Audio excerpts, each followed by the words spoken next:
Discovery's 4 computers now have primary control of critical vehicle functions.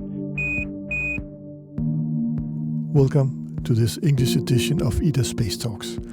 Ida Space Talks is a Danish podcast focusing on everything space-related. The podcast is published in collaboration with the Danish Society of Engineers, Ida, and the professional network Ida Space. My name is Tino Tønnesen, and I'm your host in Ida Space Talks.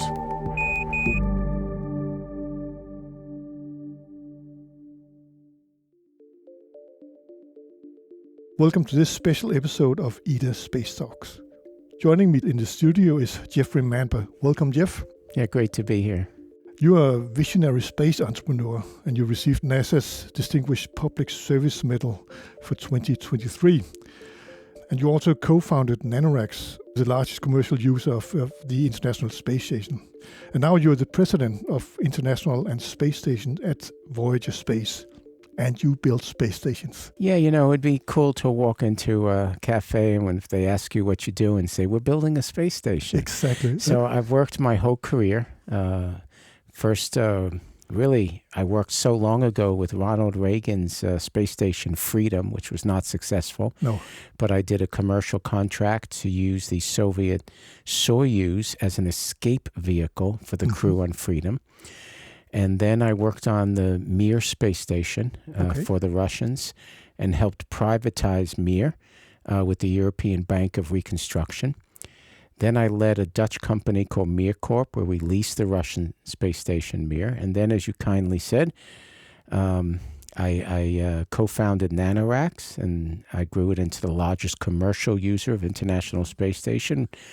And now we're one of the teams building the replacement for the International Space Station.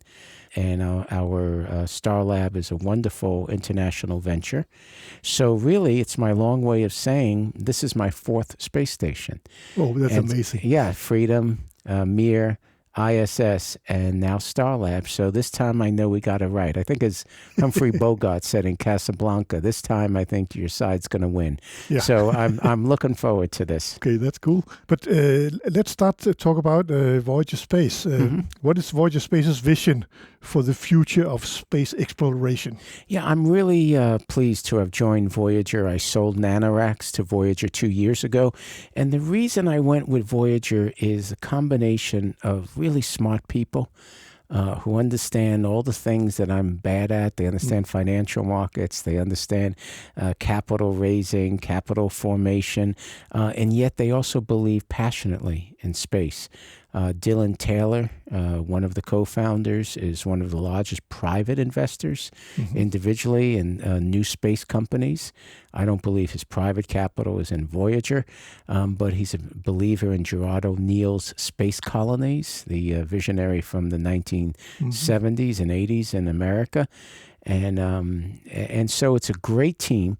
And the concept of Voyager is to seek out and acquire very good, smaller space companies that have a market, are cash flow positive, and coming together with Voyager, you can create a new, organic, lean, efficient, agile, but sophisticated space company.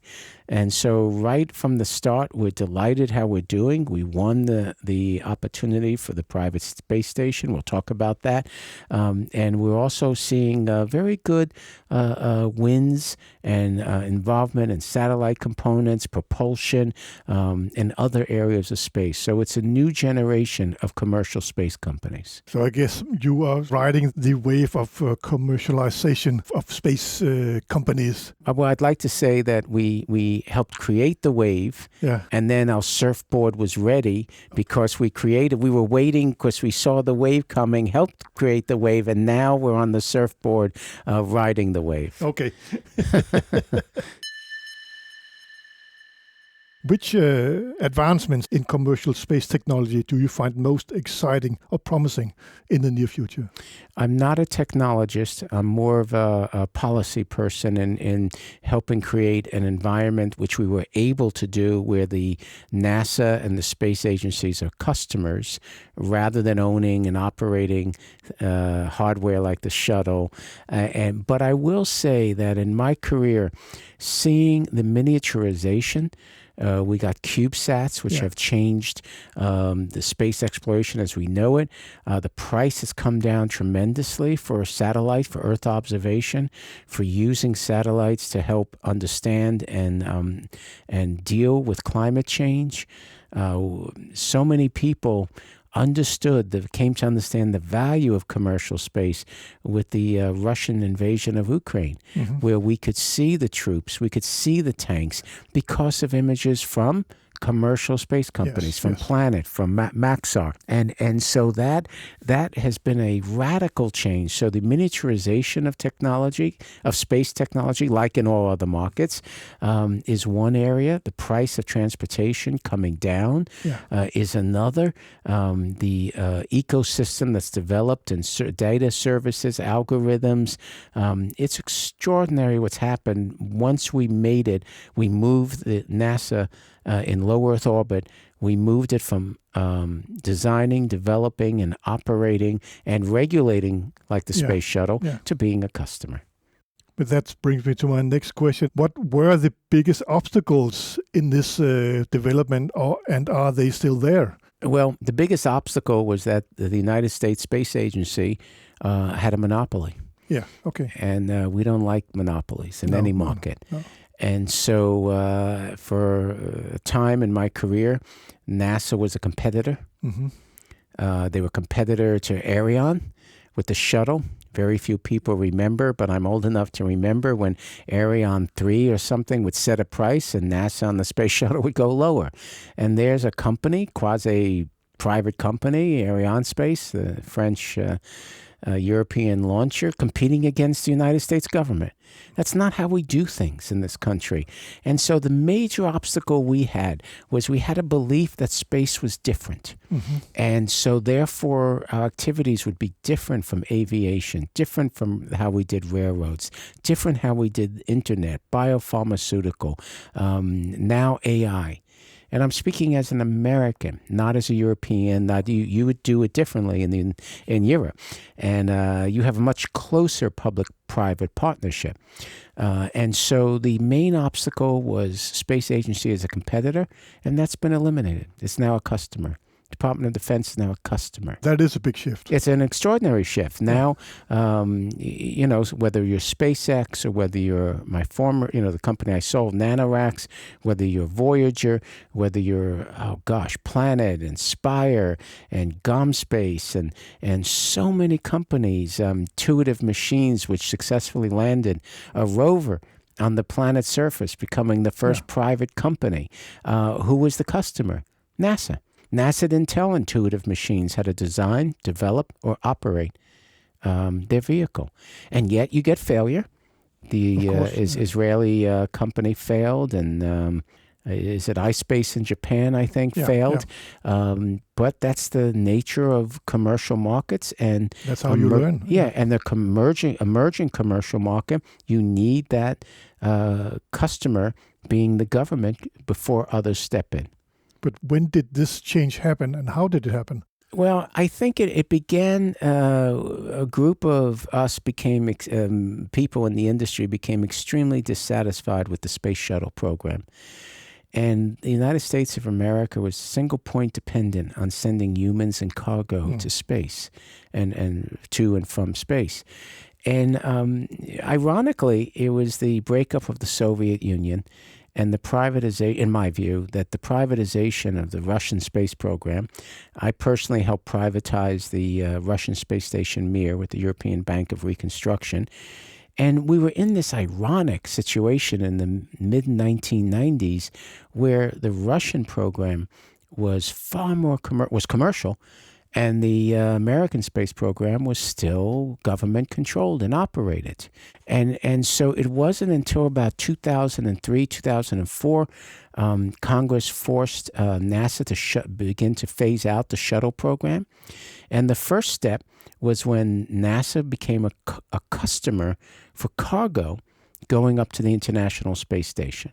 And they chose two companies, Orbital Sciences, now part of Northrop Grumman, and the second was a brand new company called SpaceX. So SpaceX was born, got its start because government as customer. orbital never really morphed into an innovative, groundbreaking change, but we had two private companies doing cargo, whereas the space shuttle used to do it, and one did morph into something very commercial. Yeah, then a few years later, we saw the success of cargo. We liked it. And so then Congress worked with NASA to say, okay, put your astronauts on private. There was a very strong pushback, but NASA went forward. They selected two companies again, SpaceX yet again, given the pedigree and success of Falcon and Dragon to come, and the other was Boeing. Yeah. And SpaceX has been flying, I think, for 4 years, and Boeing has yet to fly, but as we do this podcast, they expect to fly the first time with two very strong NASA astronauts to go on the first mission. So those were the two steps that allowed for NASA to understand in low Earth orbit what it meant to be a customer. My company, Voyager, we had a Space Act agreement with NASA. It was the first Space Act agreement that I know of that survived. And we've changed it along the way many times as we built up the company. And it's been wonderful to watch. Not only has the commercial sector grown, but in the last 20-something years, NASA, too, has grown to understand its role. How do you support the ecosystem? Where do you not step on the entrepreneur's toes? Department of Defense is also a leader in saying we don't need to build a lot of this hardware.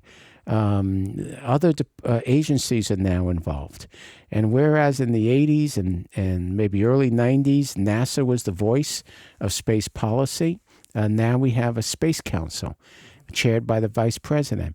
And you have all the different agencies of the government because space involves so many different areas. It does, definitely. Yeah, so I think the steps were, first you had cargo, NASA as customer, then you had transportation, and then in a moment, you have NASA actually also being a customer for private space stations. Yes.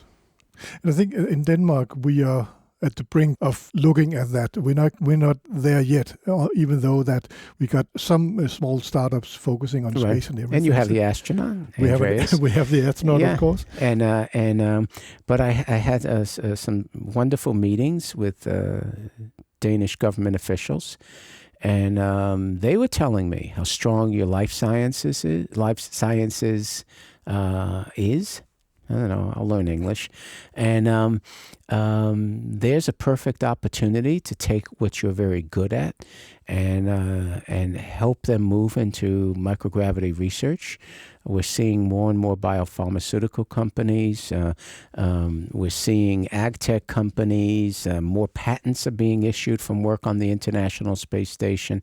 The graph is very strong. You just see it going up. And so I've spoken with some of your entrepreneurs on this visit. And so all nations have, and I know you're writing a new policy now. Yeah, we are. A 10-year policy. Yeah. And I was telling the Danish officials that I've been traveling a lot internationally for Voyager now. And I was in Oman, for example, and they have a new space policy.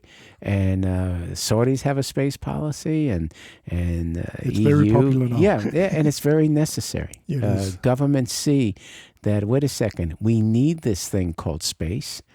Some want to be ambitious and create spaceports and launch pads, which of course you can't do in the kingdom. But others say, wait a second, let's get our hands on this. What happens if we can't get Earth observation data? What are we going to do? Where do we put our resources? What do we have now that we can become a leader and attract companies to come locate here? So it's an exciting time. And space is good business. Yeah, look at Luxembourg, look at Berlin. Okay, Luxembourg wrote regulations in order to attract companies to come. And now there's a very vibrant ecosystem of commercial space companies in Luxembourg. Berlin has a very good community. Of course, France, Paris is developing.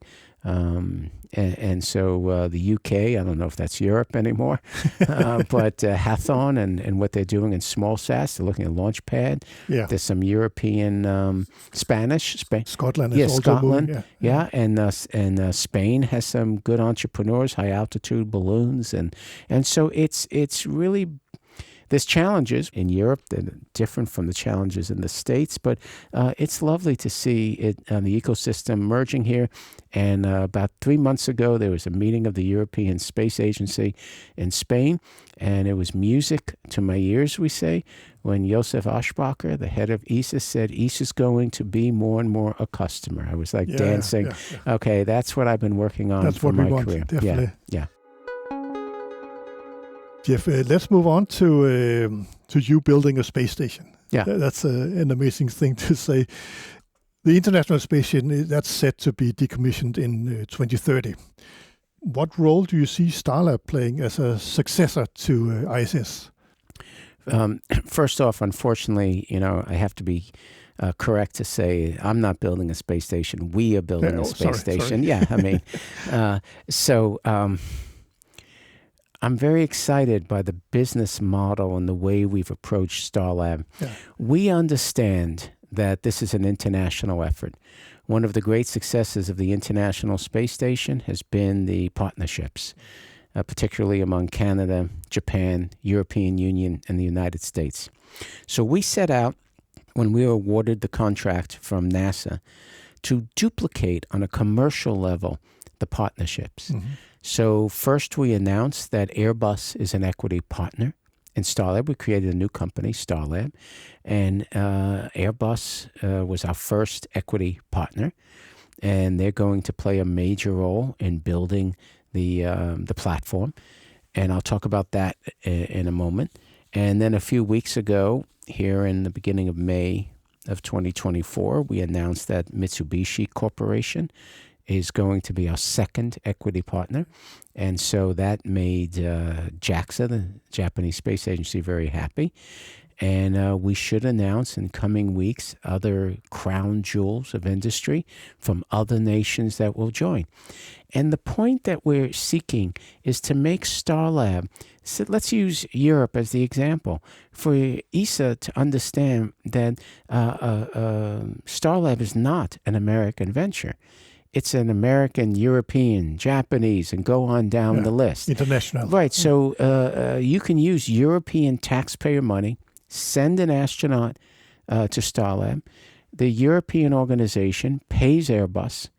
Okay, and Airbus will take its funds, and the money goes into, let's say, Starlab Europe, and then some of it goes back to the international company. Okay, Starlab. Same in Japan. JAXA will not have to deal with the Americans. They will not deal with Voyager.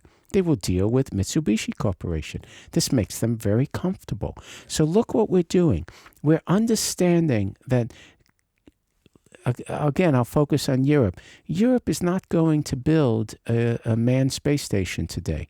So how do you make it? You want to be commercially successful. You want to get ESA astronauts to visit. How do you do that? You make it a European venture.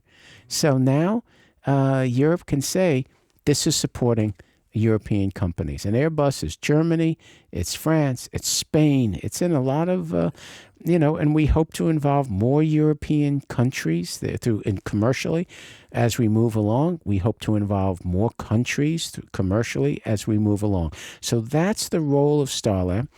Our focus is on professional astronauts, not tourism, manufacturing, research. We want to realize the advances we've always heard about in biopharmaceutical, in ag tech, and thin film manufacture. We think using 2025 research hardware in a commercially owned and operated environment, economically efficient, great advances will be made on Starlab. So what technological advancements will Starlab introduce compared to the ISS? Well, it starts first off, the first thing it starts with is what's it made of? we're commercial, remember. So rather than using composite materials, expensive materials, lightweight materials, as you often always had to in the past, Airbus has capability of manufacturing a space station that is made of stainless steel. Okay. So it's thick. It sounds heavy as well. It's heavy. You couldn't do that before. Why can we have the luxury of a lower cost, safe, proven stainless steel structure? Because it's going to launch on Starship. And we've announced that SpaceX is our chosen carrier. They're going to launch Starlab on Starship in one launch. All right. It's going to be, we believe, the heaviest payload humanity has ever launched into space. And it'll fit in one launch. Just fit. And first off, not only is that much more prudent for getting into orbit and getting down to business, but think of the savings. I mean, you tell me a Falcon runs about $70 million a launch. So some of the other teams need 2, 3, 4 launches, and that's $250 million. Okay, so first off, we save hundreds of millions in one launch, and we have proven technology. We don't want to. This is not a tech demo project. No. So to your question, we want to be innovative where it makes sense to be innovative on the software, on the automation, on the robotics, and not be innovative where it doesn't. We chose not to go down the path of inflatable. Inflatable module is wonderful for Mars. Yeah. We don't need that lightweight now. And it's unproven technology. We wish our friends like Sierra total success. But we chose not to go down that pathway of innovative in technology when you can go big and strong. Secondly, we're 8 meters in diameter.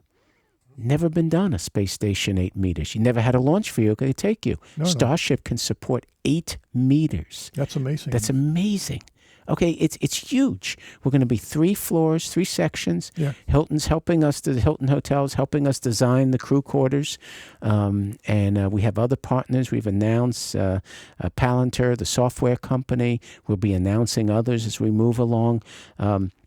So in terms of innovation, in terms of technology, I see that. I'm not the engineer team. I'm not.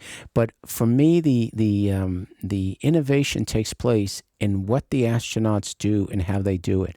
The research hardware. One of the advances we're fortunate enough to do is pick our location. So we're not going to be in the ISS orbit. At 51.6 is higher above the equator, and it takes more fuel. And so we're going to be lower. We're going to be in the 40s somewhere, in the mid-40s. The team estimates that you save, depending on a lot of variables, up to about $300 million over the life of the station by not having to burn as much fuel. That's significant. It is. Okay, definitely. And we've also invited others, our competitors, nations, to co-locate, if possible, in the same orbit with us, so maybe we can share resources. Yeah, sure. So you see, I'm describing not advances per se, but but with a commercial attitude, how you can make it lean, how you can make it safer, how you can have less risk, stainless steel versus inflatable. And so, for example, the team tells me that we're going to have very few EVAs, spacewalks. Astronauts love spacewalks. Okay, newsflash, spacewalks are expensive. Okay, so as I understand it, the team is designing Starlab, so very few occasions where we expect we'll have to go out there. So you don't need it. Yeah, to do the antenna. You can do it from inside. You can do it robotically. And so, again, not as cool perhaps. No. But we're a commercial shop. And how do you make it safer? How do you make it less expensive? The training for a spacewalk is quite substantial. So where we see the breakthrough is in the research hardware. Where we see is making sure we've been working with partners already around the world to make sure that their research needs will be met. We want to use as much off-the-shelf hardware as possible. Mm-hmm. And one of the reasons I mentioned we're not going to be in the ISS orbit is other teams have said, what an advantage. we can move the hardware that exists in the ISS onto a commercial platform. That's the most foolish idea I've ever heard. If you want to compete against Starlab, and we have 2025 research equipment, and you have 1990, who's going to win that?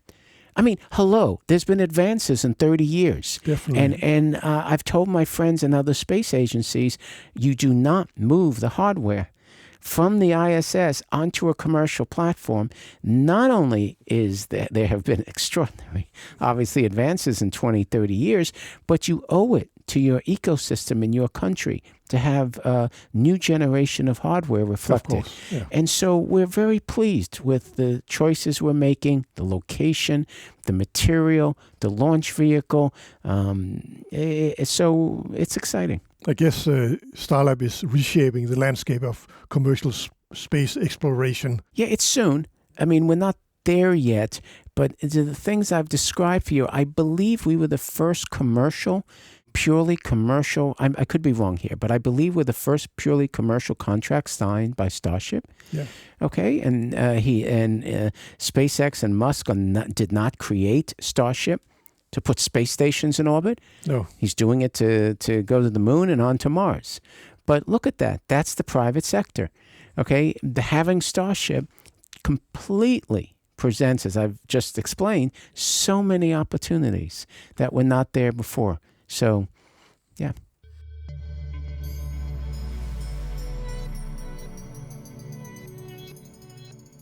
Let's reflect a bit on the future of space tech beyond Starlab. If you look ahead, what do you see as the next frontier in space exploration once Starlab has replaced the ISS? The next frontier will be the cislunar ecosystem. How does humanity move on to the moon? What's the ecosystem that develops? Government will be the major customer. NASA and other agencies are committing to the Gateway now, the international effort to build a space station around the moon. It's fascinating. It's a new generation. One of the modules is being supplied by the UAE, the Emirates, their Sci-Hab module. Italians are providing another module. Japanese, Canadians providing, making contributions. How for Americans we can use this return to the moon. How we do that, it will be critical to understand if we're really going to become in the next decades a spacefaring species. And China's, as we do this podcast, China is getting ready to launch a mission to recover lunar soil from the far side of the moon. Never been done. Oh. And India has extremely ambitious lunar plans, and they've already done remarkable progress and success. The south pole of the moon. So as we populate LEO, I think in the next 10 years we'll have about 8 space stations. 2 will be under the NASA program. As I've been saying, I believe in the next 8 years there will be a private sector hotel. Small, but a hotel for newlyweds and wealthy people. And, and I think India will have a station. China has a station. I think Russia will have a station. That's 3, 4, 5, 6. I think there'll be a couple of sovereign nations and their crown jewels. Maybe Turkey, I think, has announced they want a station. So I think then you have the ecosystem. In LEO, you begin to get orbital tugs. You begin to get commonality. Make sure you have commonality on docking. Make sure that you're building up an industrial base in low Earth orbit that can support the eventual and nurture the eventual ecosystem that will develop on the moon. And that one will be big time. That where you have you can support many more people. You'll have manufacturing, helium-3, making oil, making energy. Elon, in some of his dreams of and intentions on Mars, I think that when we do go to Mars to stay, it will be more than Starship going. It will be based on humanity working on the moon and maybe even constructing some sort of vehicle, solar sails as propulsion. We'll be beaming energy down, long dream of solar energy being beamed down to the Earth. We're at a point where we are correctly fearful and upset by the footprint that humanity is leaving on the planet. I hope this is the darkest moments. I'm hopeful that we're going to enter a new era where technology moves us into a pollution-free, better, stable climate, healthier, limitless energy, expansion of the species, and we will remember this period, the end of the 20th century, the first probably half of the 21st century, as a very dark period before technology, which up to now has been remarkable, but it's left too many byproducts and footprints. So I'm optimistic that space will continue to be an extraordinary part of the solution. There'll be a dark part. Will there be conflict in space? Yeah. Okay, there's conflict on Earth. It's humans. Yeah. It was my next question. Do you see us, humanity, bringing our conflicts and our differences from Earth? Are we just bringing them to space? Let's say, pick an age. When I was 10, 15 years old, if you had told me that in the 21st century, most of our wars would be tribal and religious, I would be so shocked. Yeah, that's true. And so I'd have to say that there will be wars in space. There will be conflict as long as there's humans there. Yeah. What can I say? It's in our nature. It seems to be in our nature. I mean, the conflicts that we're seeing today, many of them would be, all of them, I think, would be understandable to people in the 12th century, 15th century. And that's where we are. And I don't like it, but I think even people whose values differ from mine would agree that many of our wars today are for the same reasons. It's religious conflict, it's greed, it's territorial expansion for the sake of territorial expansion, it's to right the historical wrongs of before, rather than saying we'd like all families to be raised in peace, your children get a better education than you, everybody's fed well, and what flag you fly is not the critical factor as long as your stomachs are full with food and you're contributing to the well-being of humanity. We ain't there. No, but we will be at some point, perhaps. We'll see. Let's end with something positive. Something positive.